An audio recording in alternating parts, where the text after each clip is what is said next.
आप सभी का अपने स्टार चैनल में स्वागत है।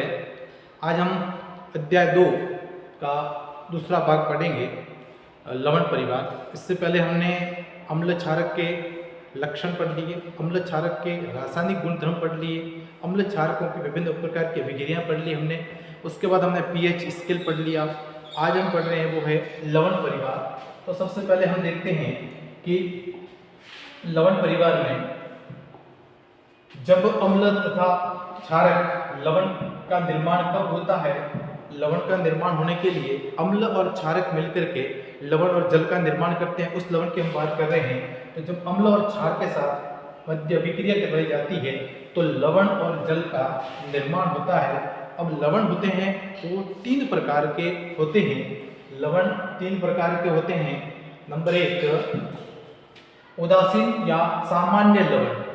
अब उदासीन या सामान्य लवण कब पैदा होंगे? जब प्रबल अम्ल की क्रिया प्रबल क्षार से करवाई जाती है।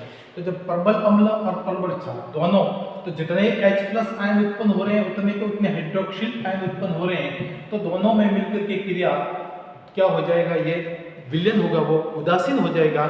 ऐसे को कहते हैं उदासीन या सामान्य लवण। इसका pH मान कितना होता है? 7। उसके बाद ये कौन से होते हैं? जैसे ये हमने उदाहरण लिया, सोडियम हाइड्रोक्साइड प्लस हाइड्रोक्लोरिक अम्ल की क्रिया करवाते हैं तो नमक NaCl लवण सोडियम क्लोराइड तथा जल का निर्माण होता है। ये उदासीन लवण का उदाहरण है। NaCl, KCl, NaNO3, K2SO4 ये सारे के सारे कैसे लवण है? उदासीन लवण है, जिसमें pH जिसका 7 होता है। अब हम देखते हैं अम्लीय लवण। अम्लीय लवण नाम से पता लग रहा है कि इसमें H+ आयन की संख्या ज्यादा होगी, इसीलिए ये अम्लीय गुण प्रदर्शित करेंगे। और ये प्रबल अम्ल है, साथ में क्रिया करवाई है दुर्बल क्षारक के साथ क्रिया करवाई। प्रबल अम्ल प्रबल क्षारक के साथ क्रिया करी, लवण उदासीन लवण प्राप्त हुआ। प्रबल अम्ल लेकिन दुर्बल क्षार के साथ अभिक्रिया करवाते हैं तो इसका pH है मान वो 7 से कम होगा, मतलब ये अम्लीय गुण प्रदर्शित करेगा। तो ऐसे लवण को अम्लीय लवण कहते हैं। उदाहरण के लिए NaHSO4 sodium hydrogen sulphate, sodium hydrogen carbonate, ये अम्लीय लवण के उदाहरण। फिर आता है क्षारीय लवण। नाम से पता लग रहा है इसमें क्षारकीय गुण होगा। क्षारीय लवण तो इसमें क्या होगा? प्रबल क्षारक और दुर्बल अम्ल। क्षारक कैसा ले रहे हैं? प्रबल क्षारक, और इसकी विक्रिया किसके साथ करवा रहे हैं? दुर्बल अम्ल के साथ करवाते हैं। तो जो लवण प्राप्त होगा वो क्षारकीय लवण प्राप्त होता है।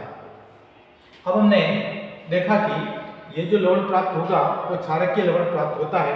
उदाहरण के लिए इसमें यहाँ पर हम देखते हैं, उदाहरण के लिए इसमें क्या क्या है? Lead hydroxide nitrate, lead hydroxide chloride, ये जो हमारे पास प्राप्त हो रहे हैं ये किस प्रकार के हैं? प्रबल क्षारक की क्रिया दुर्बल अम्ल से करवाते हैं। तो इसमें हाइड्रोक्सिल समूह की संख्या ज्यादा होती है, इसीलिए ये क्षारीय लवण कहलाते हैं। तो लवण 3 प्रकार के होते हैं। एक तो उदासीन लवण, एक होते हैं अम्लीय लवण और एक होते हैं क्षारकीय लवण। उदासीन लवण कब प्राप्त होते हैं? जब प्रबल अम्ल की क्रिया प्रबल क्षार से करवाते हैं तो उदासीन लवण पैदा होता है। दूसरा, यदि प्रबल अम्ल की क्रिया दुर्बल क्षार से करवाएंगे तो अम्लीय लवण, और प्रबल क्षारक की क्रिया दुर्बल अम्ल से करवाएंगे तो क्षारकीय लवण पहला होता है। अब आता है साधारण नमक से रसायन। साधारण नमक कब प्राप्त होता है? जब NaOH की क्रिया सोडियम हाइड्रोक्साइड की क्रिया हाइड्रोक्लोरिक अम्ल से करवाते हैं तो NaCl, जिसको हम सोडियम क्लोराइड कहते हैं, ये साधारण नमक प्राप्त होता है तथा जल का निर्माण होता है। ये सोडियम क्लोराइड है, ये प्राप्त होता है तथा जल का निर्माण होता है। सोडियम क्लोराइड, यही सोडियम क्लोराइड है, यही हमारा साधारण नमक होता है। इससे क्या क्या प्राप्त किया जाता है? ये किसके लिए अभिकारक के रूप में काम करता है? वो ये NaOH sodium hydroxide, sodium bicarbonate, sodium carbonate और कैल्शियम ऑक्सीजन क्लोराइड, मतलब इसको कहेंगे विरंजक चूर्ण, CaOCl2, कैल्शियम ऑक्सीजन क्लोराइड या विरंजक चूर्ण का ये सूत्र है। अब हम ये इससे प्राप्त करते हैं। सबसे इंपॉर्टेंट बात है NaOH का निर्माण। सोडियम हाइड्रोक्साइड किससे प्राप्त कर रहे हैं हम? NaCl से। तो सबसे पहला सोडियम हाइड्रोक्साइड का प्राप्त करना किससे? Sodium chloride. सोडियम क्लोराइड के जलीय विलयन यानी लवण जल से विद्युत धारा प्रवाहित की जाती है, NaCl में जब विद्युत धारा प्रवाहित की जाती है तो ये वियोजित होकर सोडियम हाइड्रोक्साइड एक तो बनाता है NaOH उत्पन्न करता है। इस प्रक्रिया को क्लोर क्षार प्रक्रिया कहते हैं। अब यहाँ पर इम्पोर्टेंट बात है, क्योंकि इसमें जो निर्मित होने वाली क्लोरीन भी उत्पन्न हो रही है और क्षार यानी NaOH क्षार पैदा हो रहा है और क्लोरीन उत्पन्न हो रहा है। यह अभिक्रिया वेरी इंपॉर्टेंट है। प्रश्न पूछा जाता है कि क्लोर क्षार अभिक्रिया क्या है, तो सोडियम क्लोराइड यानी नमक के जलीय विलयन में जब विद्युत धारा प्रवाहित की जाती है तो NaOH का निर्माण होता है, साथ में Cl2 निकलती है। यह चूंकि क्षार है इसीलिए क्षार और यह है क्लोरीन, इसीलिए इसका नाम क्लोर क्षार अभिक्रिया कहलाती है। क्लोर क्षार अभिक्रिया क्योंकि क्लोरीन और क्षार को प्राप्त होते हैं। अब हम देखते हैं कि क्लोर क्षार अभिक्रिया के बाद ये वेरी इंपॉर्टेंट, इसका समीकरण क्या है क्लोर क्षार अभिक्रिया का, ये NaCl NaCl का जलीय विलयन। इसमें क्या प्रवाहित किया हमने, विद्युत धारा प्रवाहित की। ये क्या निर्माण हो रहा है, क्षार का निर्माण हो रहा है, क्षार प्लस साथ में कौन सी गैस निकल रही है, क्लोरीन। इसीलिए इस अभिक्रिया को क्लोर क्षार अभिक्रिया कहते हैं। क्लोरीन का उपयोग, यहाँ से जो क्लोरीन निकल रही है वो क्लोरीन का उपयोग कहाँ पे होता है, क्लोरीन का उपयोग जल की स्वच्छता के लिए, फिर स्विमिंग पूल में, PVC रोगाणुनाशक के रूप में और CFC कीटनाशक के रूप में इसका उपयोग किया जाता है। तो क्लोरोफ्लोरोकार्बन में भी इसका उपयोग किया जाता है कीटनाशक के रूप में। ये सब क्लोरीन के उपयोग है। अब हम देखते हैं कि कैथोड पर, अब जहां पर हम देखते हैं कि कैथोड पर हाइड्रोजन गैस निकलती है, जब इसमें इसका हमने देखा कि यहाँ पे Ca, ये देखो साथ में एक गैस निकल रही है, इसका उपयोग की बात कर रहे हैं। क्लोर क्षार अभिक्रिया तो ये होगी क्लोरीन और क्षार के कारण। दूसरा जो हाइड्रोजन गैस निकल रही है, चूंकि हाइड्रोजन गैस की प्रवृत्ति कहती होती है प्लस की होती है, ये जाकर के किस पे निकलेगी, कैथोड पे। तो यहाँ पे देखते हैं कि कैथोड पर हाइड्रोजन गैस ये H2 इसके साथ निकलती है क्लोर क्षार अभिक्रिया में। उसके बाद ये कहाँ पे निकलती है, कैथोड पे। कैथोड का मतलब ऋणायन पे, ऋणावेश पे, जो ऋणात्मक ऋणाग्रत पॉइंट होता है उस पे निकलती है हाइड्रोजन गैस। इस हाइड्रोजन गैस का उपयोग ईंधन, मार्गारीन, खाद के लिए तथा अमोनिया के निर्माण के लिए इसका उपयोग किया जाता है। उसके बाद हम ये एक भाग था। अब दूसरा भाग जो हमारा वेरी इंपॉर्टेंट बात है, ये भाग वेरी इंपॉर्टेंट है कि इस भाग के अंदर ये पूछा जाता है, प्रश्न यहाँ पर सीधा सीधा पूछा जाता है कि विरंजक चूर्ण का सूत्र लिखिए, विरंजक चूर्ण का सूत्र लिखिए, इसके दो उपयोग लिखिए। सीधा प्रश्न। तो यहाँ पे 3-4 हैं उनके उपयोग और सूत्र, और इनको निर्माण यानी ये किससे इसका निर्माण किया जाता है, ये 3-4 चीजें देखनी है हमें।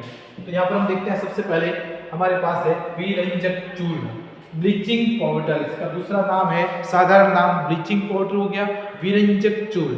और इसका कैल्शियम ऑक्सीजन क्लोराइड CaOCl2, ये हो गया हमारा इसका नाम, सूत्र हो गया CaOCl2, विरंजक चूर्ण का सूत्र। अब यहाँ पर हम देखते हैं इसका निर्माण कैसे करते हैं, विरंजक चूर्ण को प्राप्त कैसे किया जाता है।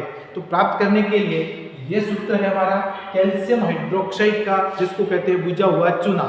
तो जब बुझे हुए चूने में ये है कैल्शियम हाइड्रोक्साइड, तो कैल्शियम हाइड्रोक्साइड में, कैल्शियम हाइड्रोक्साइड है, कैल्शियम हाइड्रोक्साइड में जब क्लोरीन गैस प्रवाहित की जाती है, क्लोरीन गैस प्रवाहित की जाती है तो विरंजक चूर्ण बनता है, साथ में जल का निर्माण होता है।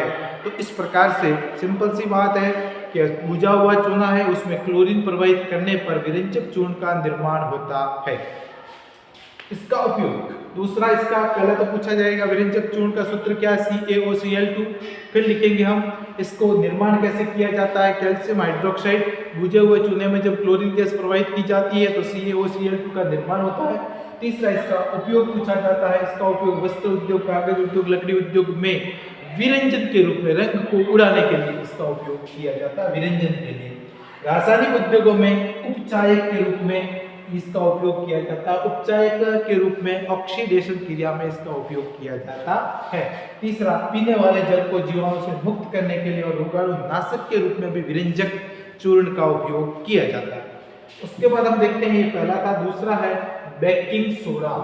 बेकिंग सोडा जिसको हम NaHCO3 सोडियम हाइड्रोजन कार्बोनेट अथवा इसका साधारण नाम है सोडियम बाइकार्बोनेट, NaHCO3 जिसको साधारण नाम है सोडियम बाइकार्बोनेट।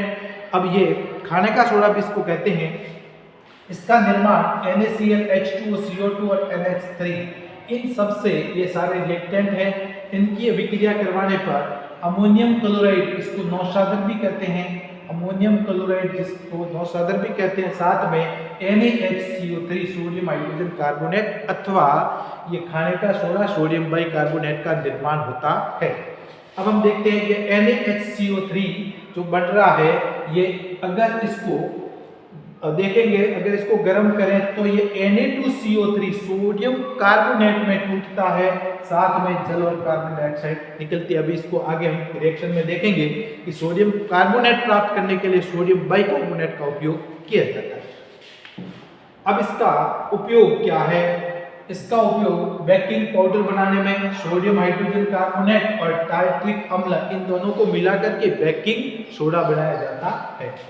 एंटासिड के रूप में, एंटासिड जो एसिडिटी को खत्म करने के लिए इनो फ्रूट वगैरह काम में लिए जाते हैं, उसके अंदर एंटासिड के रूप में भी इसका उपयोग किया जाता है। सोडा अम्ल अग्निशामक यंत्र में भी इसका उपयोग किया जाता है। इसके कारण फिर CO2 का निर्माण होता है, अम्ल के साथ ये क्रिया करता है। फिर आता है हमारा धोने का सोडा जिसको हम कहते हैं वॉशिंग पाउडर। इसका दूसरा नाम है वॉशिंग पाउडर, ये आ गया वॉशिंग पाउडर। और इसी का वॉशिंग पाउडर हो गया, इसका सूत्र हो गया Na2CO3.10H2O। ये जरूरी है, आगे 10H2O लगाना जरूरी है, इसको हम आगे पढ़ेंगे। ये क्रिस्टल जल है, क्रिस्टलन जल इसके अंदर अणुओं के रूप में मौजूद रहता है। अगर इसमें 10H2O अणु नहीं लिखेंगे तो इसको हम सोडा S कहेंगे।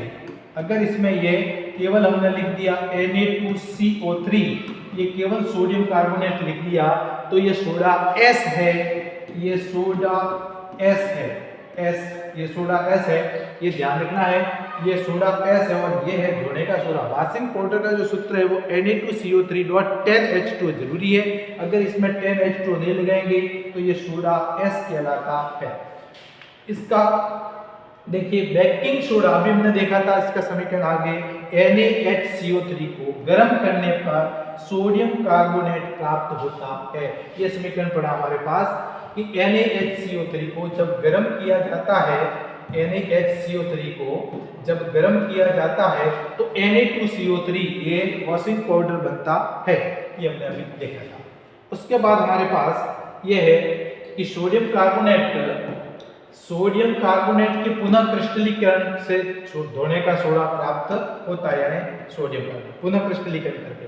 यह भी एक क्षारकीय लवण है Na2CO3। इसके साथ किसकी क्रिया करवाई? 10H2O, क्योंकि ये 10 जल के अणु जोड़ना जरूरी है, तभी इसको हम वॉशिंग पाउडर या धोने का सोडा कहेंगे।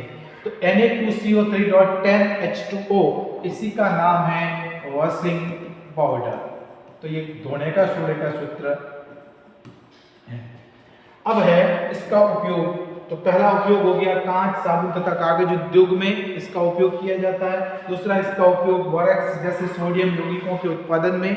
तीसरा है घरों में साफ सफाई के लिए जो हम करते ही हैं। चौथा उपयोग है जल की स्थायी कठोरता को हटाने के लिए भी इसका उपयोग किया जाता है।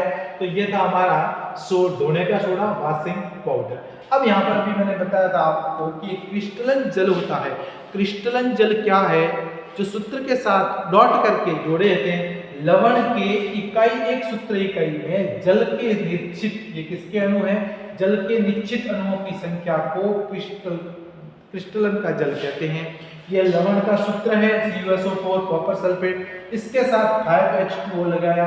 ये जो 5 जल के अणु लगाए हुए हैं, ये 5 क्या है? क्रिस्टलन जल है। लवण के साथ जुड़े हुए इकाई सूत्र में लवण के साथ जुड़े हुए जल के निश्चित अणुओं की संख्या को क्रिस्टलन जल कहते हैं। जैसे Na2CO3 मैंने बताया कि 10H2O लिखना जरूरी है, CaSO4 2H2O लिखना जरूरी है। तो ये कैल्शियम सल्फेट के साथ 2H2O होता है, तो ये जिप्सम के साथ, तो ये इनको लिखते हैं, ये क्रिस्टलन जल कहलाता है। अब आता है हमारा अगला प्लास्टर ऑफ पेरिस, जिसको POP कहते हैं, POP plaster of Paris. Plaster of Paris का पहले चार्ट का सूत्र क्या है, तो सूत्र में याद रखना है CaSO4 डॉट हाफ H2O। इसमें क्रिस्टलन जल कितना जुड़ा हुआ है, आधा अणु, हाफ H2O। तो यह हाफ H2O का अणु जोड़ेंगे। इसका निर्माण किससे होता है, कैल्शियम सल्फेट, अभी हमने सूत्र देखा जिप्सम, CaSO4.2H2O, ये जिप्सम का सूत्र है और जिप्सम से इसका निर्माण किया जाता है CaSO4.12H2O। इसमें 373 डिग्री केल्विन पर इसको गर्म किया जाता है, तभी ये इतना 1.5 अणु जल का उड़ जाता है और आधा जल का अणु रह जाता है। CaSO4.12H2O, यहाँ पर हाफ H2O मिलकर के CaSO4 का निर्माण करता है। तो ये इस प्रकार से इसका वापस ये कैल्शियम सल्फेट का निर्माण कर सकते हैं। इसका उपयोग है टूटी हुई हड्डियों को जोड़ने के लिए, जो प्लास्टर किया जाता है वहां पर वो POP का किया जाता है। खिलौने बनाने में और सजावटी एवं सतह को चिकना बनाने में भी इसका उपयोग फर्श को किया जाता है। तो ये इसका उपयोग है टूटी हड्डियों को जोड़ने में, खिलौने बनाने में, सजावटी सामान एवं सतह को चिकना बनाने में। ये था हमारा ये भाग। अब हम देखते हैं इसके अंदर कि आगे कल देखेंगे। धन्यवाद।